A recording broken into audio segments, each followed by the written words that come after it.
प्रांजल खेवलकर यांना ड्रग बाळगल्याच्या प्रकरणी, सेवन केल्याप्रकरणी अटक करण्यात आली होती. परंतु आज त्या ठिकाणी त्यांना जामीन मिळाला. त्यांच्याबरोबर साऱ्यांना ज्या ठिकाणी जामीन मिळाला त्या ठिकाणी असं लक्षात येत आहे की त्यांनी कुठलंही ड्रग सेवन केलेलं नव्हतं किंवा बाळगलं नव्हतं.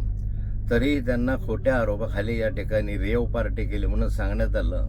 प्रत्यक्ष ती रेव पार्टी नव्हती. 5 जण 7 जण एका घरामध्ये बसले ती रेव पार्टी होऊ शकत नाही. नंतर त्यांच्यावर फार मोठे गुन्हे आहेत म्हणून त्यांच्यावर गुन्हा दाखल करण्यात आला. पहिल्या क्रमांकाचा आरोप केलं. त्यांच्यात आयुष्यावर एकही गुन्हा नव्हता. त्यांचे जर हे सगळे किस्से जर पाहिले तर पोलिसांनी किंवा कोणीतरी कोणाच्या तरी सांगल्यावरून हे कृत्य केलेलं दिसत आहे. आणि या ठिकाणी त्यांना या ठिकाणी जे सोडून देण्यात आलेलं आहे त्याच्यामध्ये आणखी न्यायालयामध्ये खटला चालेल. त्या माध्यमातून ते निर्दोष सुटतील असं मला विश्वास आहे. पण महाराष्ट्रामधलं राजकारण कितल्या खालच्या स्तरावर गेलेलं आहे याचं हे उत्तम उदाहरण आहे.